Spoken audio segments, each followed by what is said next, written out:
Hello and welcome to Transforming Tomorrow, the podcast from the Pentland Centre for Sustainability and Business here at Lancaster University Management School. I'm Paul Turner. And I'm Professor Jan Babington.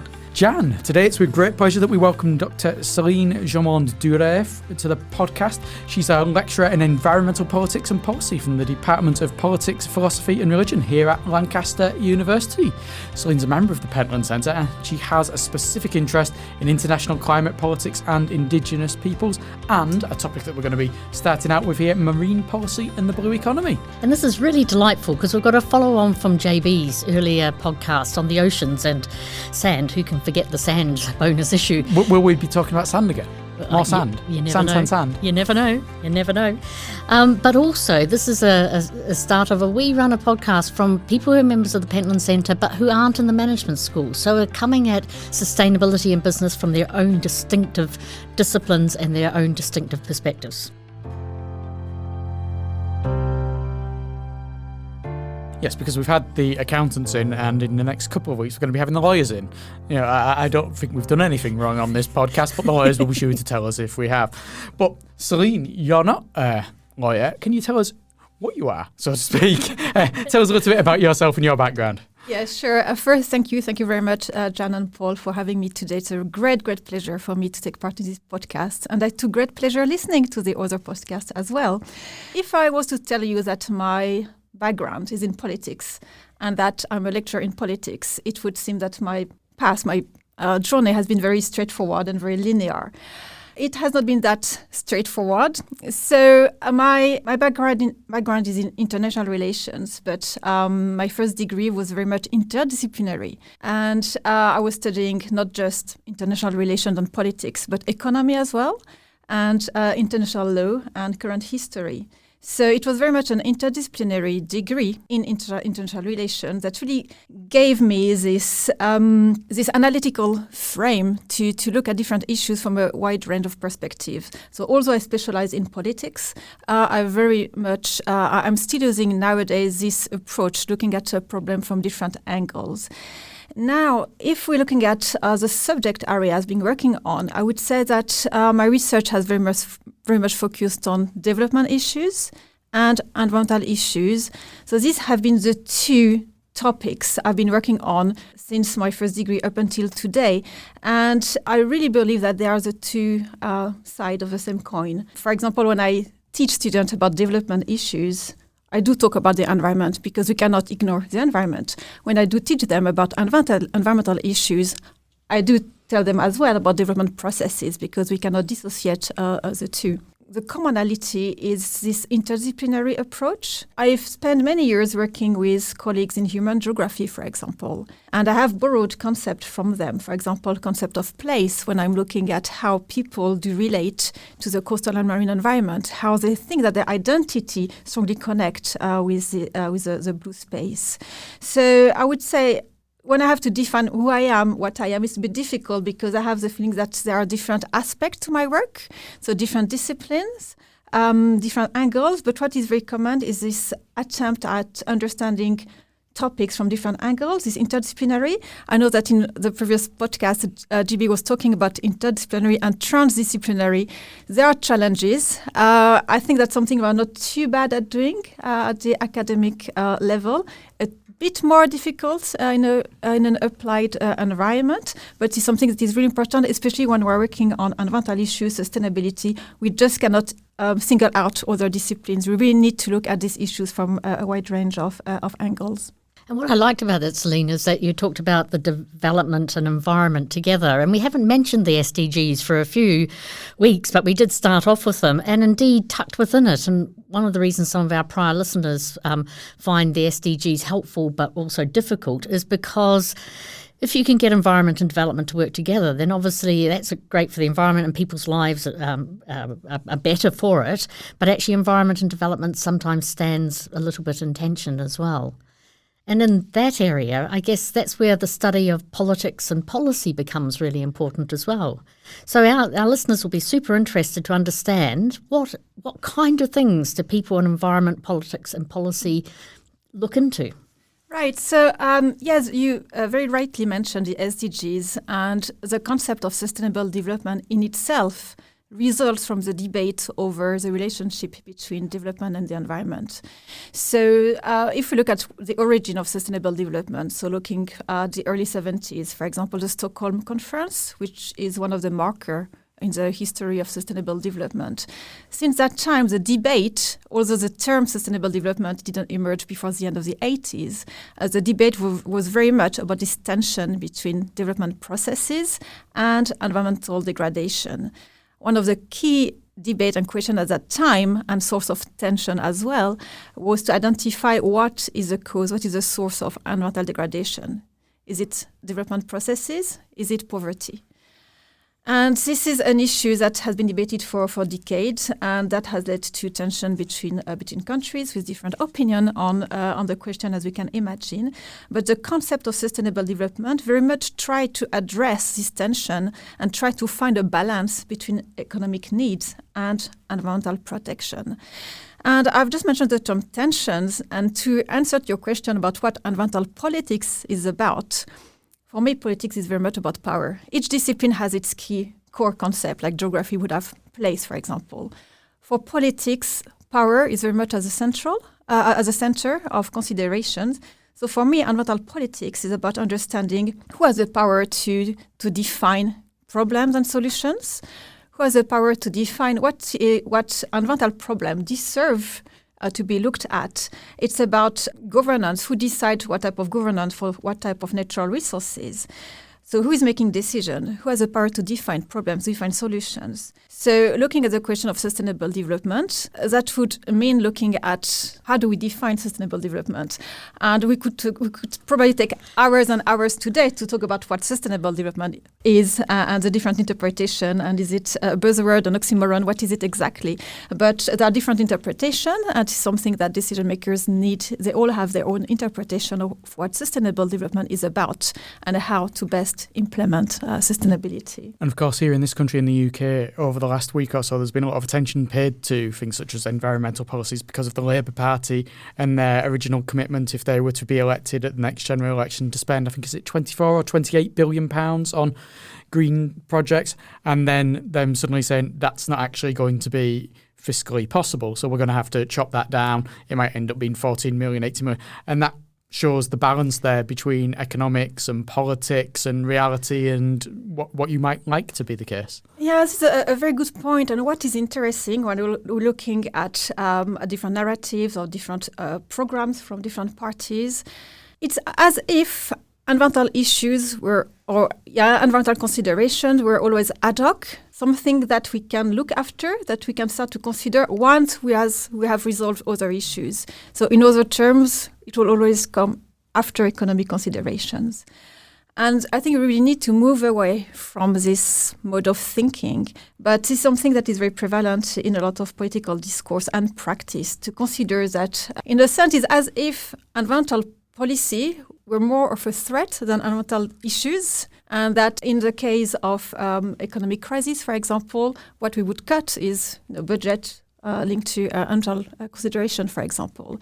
So I think we really need to move from this mindset that consider environmental issues as something that we can only start looking at once we have solved other more pressing, or what is considered as being more pressing issues. Because it almost seems that environmental issues can be weaponized by the other side to say that anyone who's caring about the environment, about sustainability, about green policies is some kind of woke chaos creator who just wants to, cause problems and isn't looking at the reality at all. So yeah, there's so much there that you say that we do need to consider, that everyone needs to think about. But yeah, getting the fact that it's not just about the money, and you need to get the policies in place and then work out the money later sometimes. That's kind of why I like what we're going to move on to. It's just thinking about the blue economy, is that's already sort of in the very use of that term, and we'll come on to its contestation, I'm sure. If you like, the economy and the environment have already been bound together. So the blue economy is maybe a new buzzword. It certainly is something that's used a lot, and I hang around watery world, so you hear about it a lot. A lot of our listeners may not have heard of the blue economy before. So what is it, and what is a non-blue economy? Right. Could you open up that package of ideas for us? Sure. So first, I have some very bad news. If listeners are hoping to get a precise and clear-cut answer to this question, I don't think it's going to happen, simply because the blue economy is one of these concepts that is very ambiguous and confusing and a bit confused as well. So if I go back to the origin of the term, we started to talk about the blue economy in around 2012, Rio plus 10. So it's a concept that's coming from the United Nations, from the global level. It's not coming from exactly the conference. As with many conferences, a lot of preliminary work being conducted before. But that's when the idea started to be developed. And what is interesting with this concept is that it was very much promoted and endorsed by small island developing states. Another term, the green economy, another of this concept. Small island developing states thought that a green economy didn't really reflect necessarily their own situation, that a blue economy reflecting their use of coastal and marine resources would fit much better to their own economic situation. Now, what does it mean, blue economy? Why are we talking about a blue economy? What is the difference with a maritime economy? What is the difference with blue growth? The blue economy is supposed to contain a sustainability dimension. So that's how it differentiates from maritime economy that would just be looking at economic activities in the maritime environment. The blue economy contains a sustainable dimension.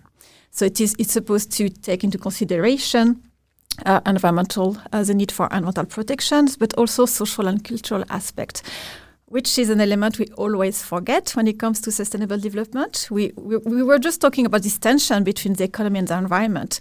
Sustainable development contains a third dimension, which is social and cultural well-being. So if I go back to the blue economy, it is supposed to be sustainable. So that's a difference from maritime economy. It's different from blue growth because it's not just about economic growth. It's something bigger. It's about really this sustainability dimension. Now, in reality, as with many of these concepts, there are different interpretations of what exactly it is and how it can be implemented. So it is another consensus around the different sectors that compose the blue economy. So from coastal tourism to blue biotechnology, to ports, to shipping industry, and sun fishing, of course, aquaculture. So a wide range of sectors, which means that when it comes to different authorities wanting to develop a blue economy strategy or agenda, it can take many different forms depending on the situation of the country. Several countries have adopted a blue economy vision, a blue economy strategy, but they still remain quite a minority of country. But we also need to think about the blue economy in terms of more of a local or regional level. With my background, something that I've not mentioned before when I was talking about my background, is that in terms of the approaches I'm using in my research, I'm very interested in discourses and doing discourse analysis. So I'm interested in big discourses, big narratives, how some big concepts become dominant, what does it mean? And the blue economy is a very interesting concept to look at from that perspective, to try to understand why has the blue economy been so successful in the sense of how has it been endorsed by so many different actors, from national governments to private actors to NGOs as well. So what can explain the success in the sense of a blue economy? And my argument is that because it does not really change anything in a sense. It's not really challenging the system or anything. It's just about extending narrative and practices in another environment. So, which means that the practices that have been developed on land so far, they are being pushed towards the marine environment. Oceans have been defined as development space. They are a new development space. So it's really about extending narrative and practice developed on land onto the marine environment. What does it mean? Is that we are likely to reproduce the same mistakes we've done on land. And this is a concern I have personally with the blue economy. So, of course, when we look at oceans, it's not recently that we've discovered that oceans have an economic value. Oceans have always played a crucial instrumental role when it comes to the economy, thinking about trade, for example, thinking about fishing. With narratives around the blue economy, there is a possibility that is going to lead to further exploitation of marine resources. So there's a real concern here that through the blue economy, it's an invitation to further exploitation of the marine environment, but not necessarily in a sustainable way. 20 years ago, we've just had the anniversary of the Chinese cockle picker disaster, where there were several, I think about 20 or so Chinese cockle pickers who sadly died when the tide came in at night. They were out there collecting cockles. There's been regulation that's been put in place since then, nationally with regards to gangmasters, but locally with regards to picking cockles and various similar things from the area. And I think at the moment there's a ban that will be in place that you're not allowed to collect cockles from Morecambe Bay. Is that the kind of local issue there might be with regards to the blue economy that can be replicated the world over? Yeah, I strongly believe in the local level, in the community level. I think we often fail with a one-size-fits-all solution.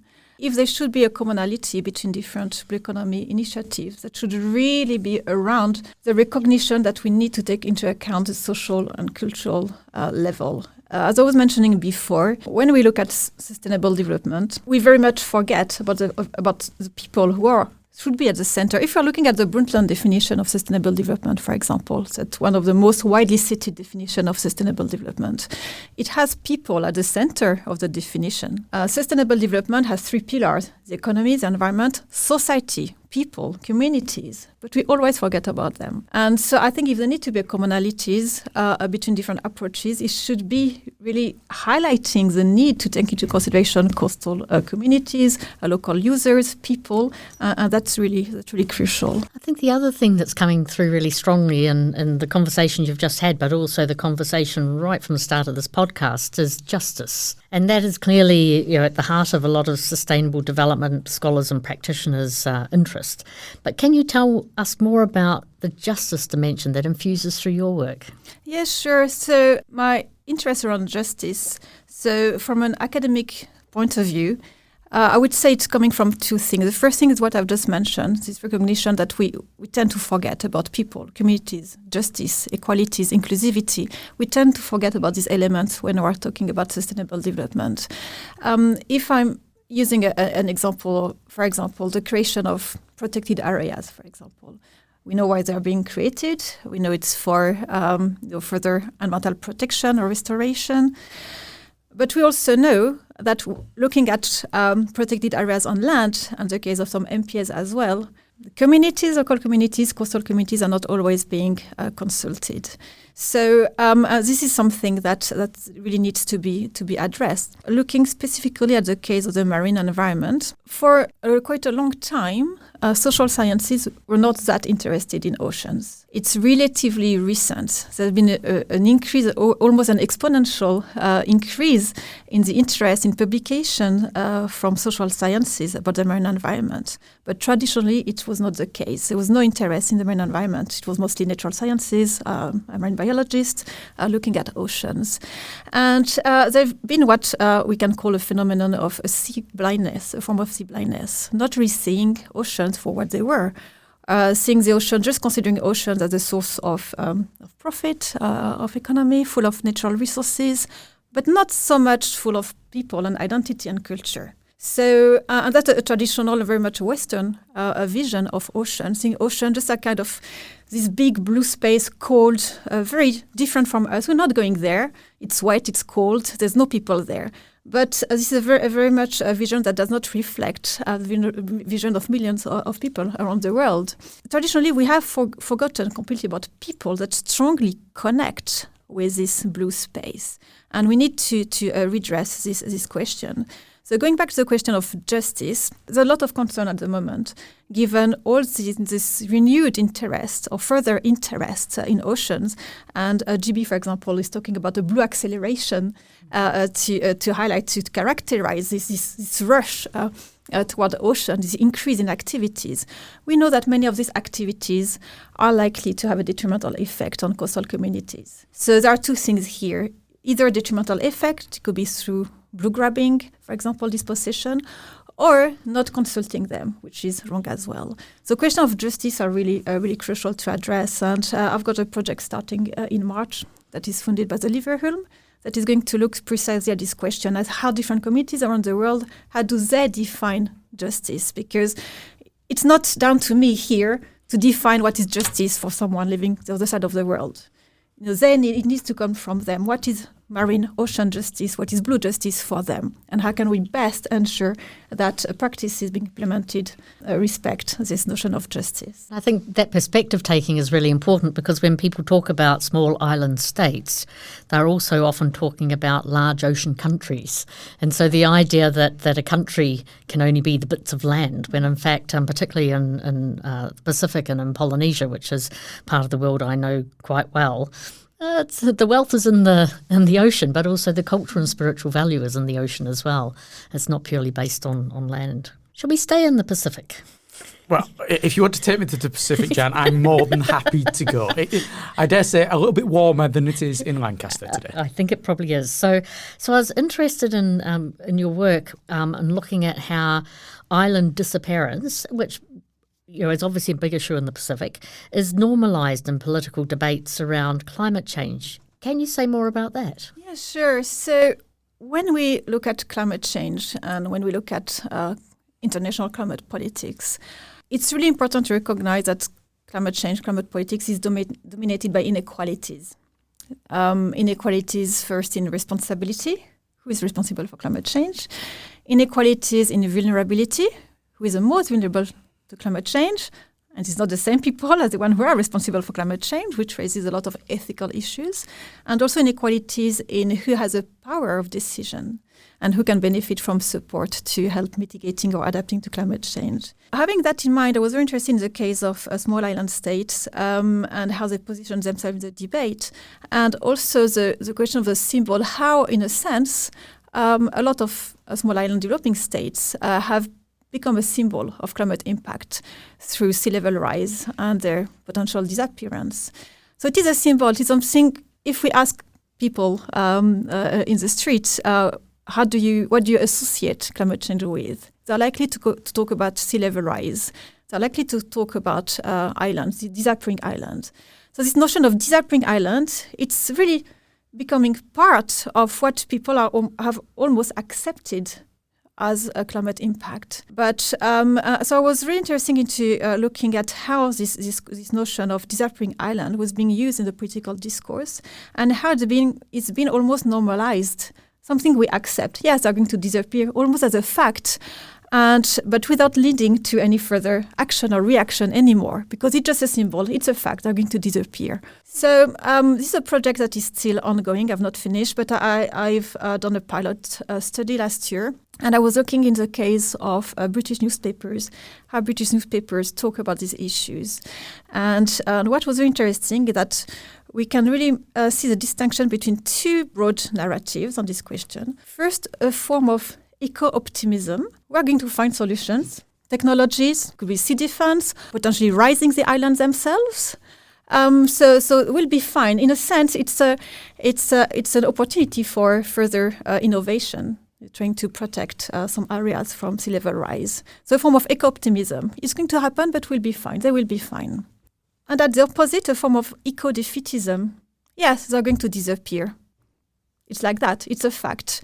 And they will disappear, or they are disappearing, already happening.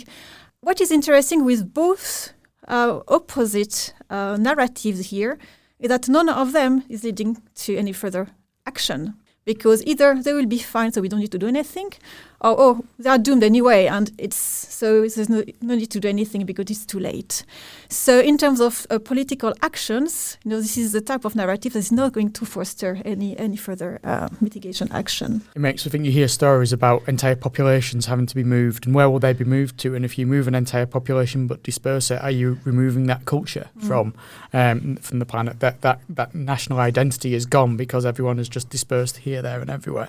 And does this tie in with the conversations that you have between national governments at the likes of COP28, which we discussed just before Christmas in an episode, where you've got island nations trying to make themselves heard? And is that the kind of platform where they are able to make sure that their voice is heard and not just the voice of those loud, bigger Western nations, maybe? It's a platform where they can very clearly voice their concerns. So now are they being listened to and heard? That's a different question. But very much also this COP, Conference of Parties, so that's taking place every year to discuss UNFCCC and other Paris Agreement and climate change. So it is a platform indeed for countries to voice their concerns. And usually what happens is that you have block of countries getting together to speak with one voice. And small island developing states have been very vocal indeed. And if you're looking at the Paris Agreement, so the objective of the Paris Agreement is to limit the increase of temperature to no more than 2 degrees Celsius. But there is also an aspirational goal to try to limit to no more than 1.5. And the reason why this objective is there is precisely because this is something that has been that small island developing states have been asking for. It doesn't seem that it makes such a big difference. 1.5 to degrees for us is not something we would even perceive, but it really does make a difference in terms of climate impact and in terms of sea level rise. So they have been very vocal. They really try to put the agenda and to highlight the seriousness of the situation. But now we know that decisions are being made by consensus.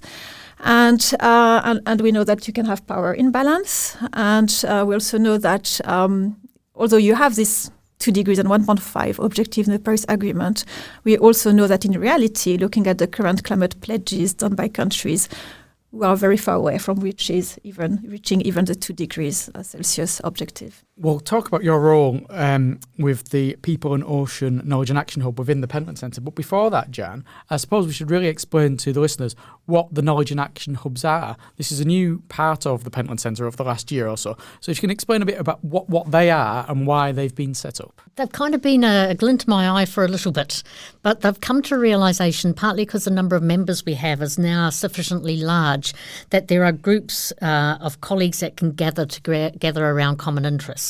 And so the hubs are focused on those areas where there's some critical mass and some common interest. And particularly in the People and Ocean Hub, there's a really diverse group of interests, which is really encouraging.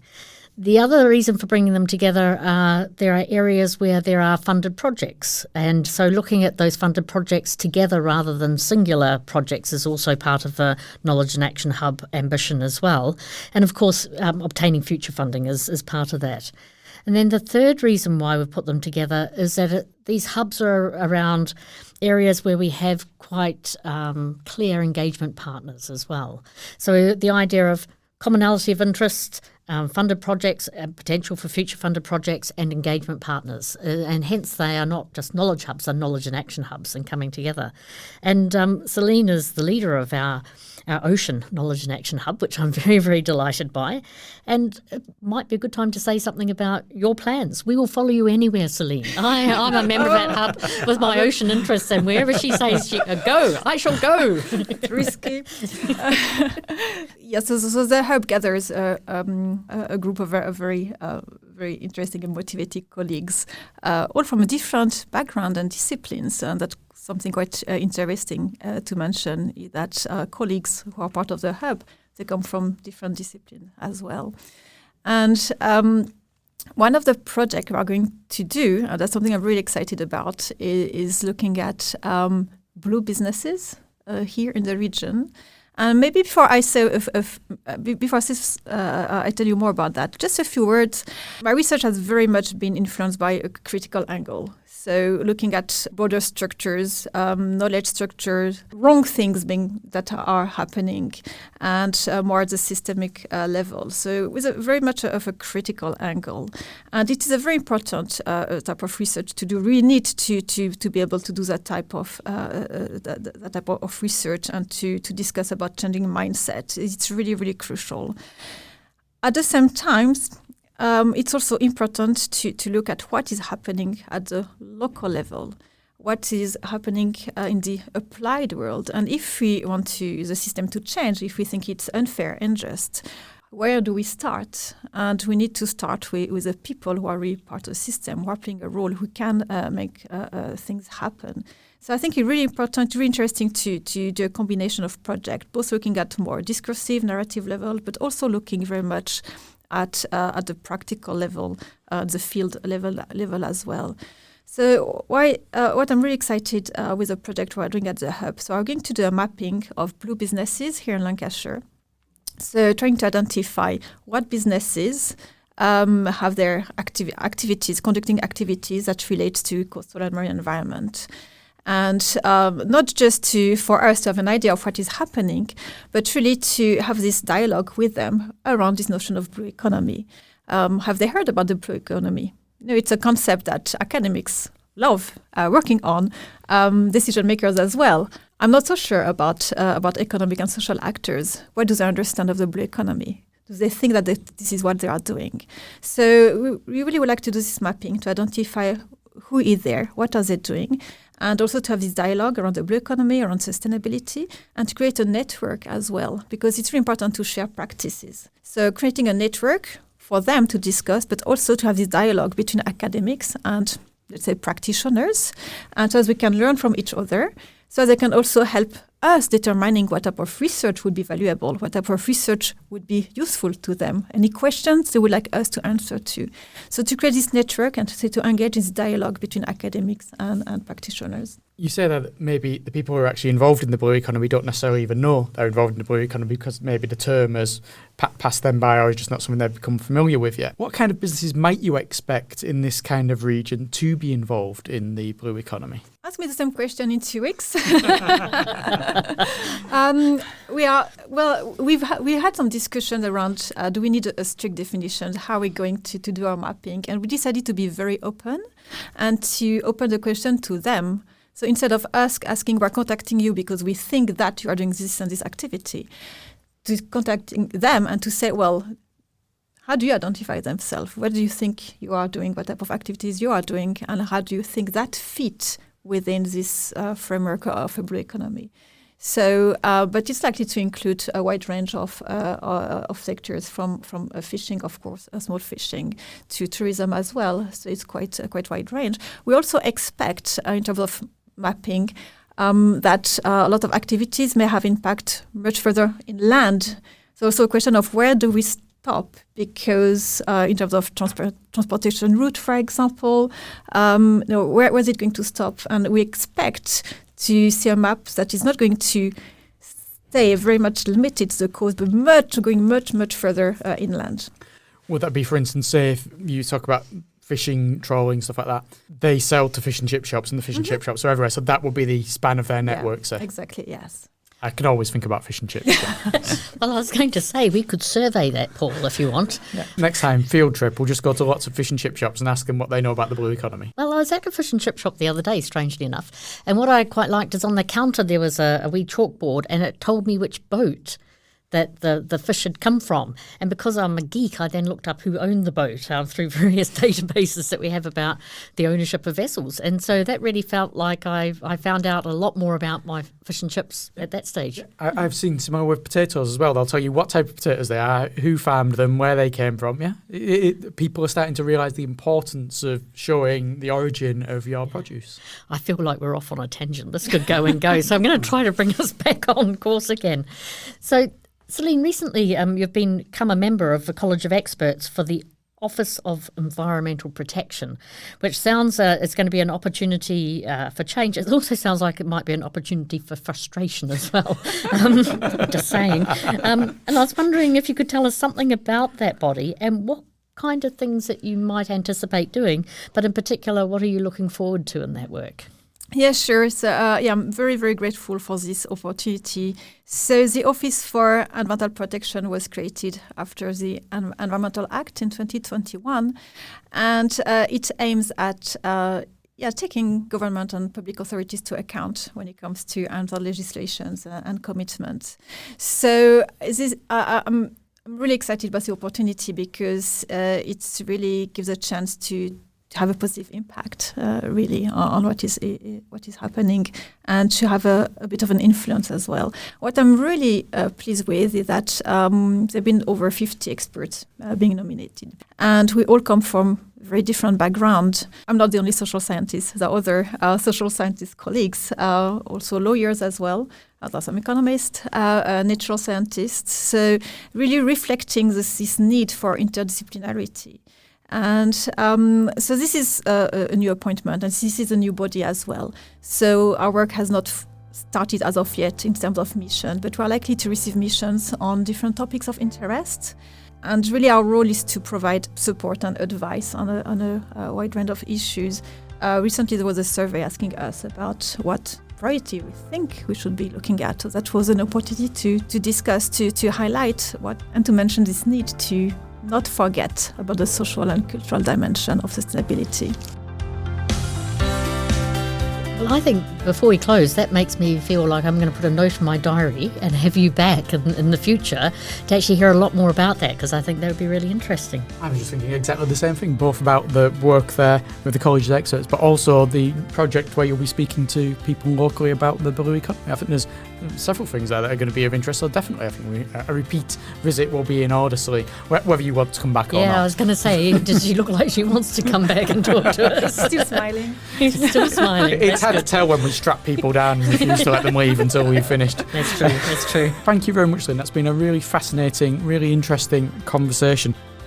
So next time, as I mentioned at the top of the show, we will be on our best behaviour because we will have one of the lawyers in that seat, and we better not do anything naughty, Jan. We're going to be joined by Raphael Sava from Lancaster University Law School. He'll be talking to us about corporate governance, how it ties in with sustainability. Until then, my name's Paul Turner. And I'm Professor Jan Babington.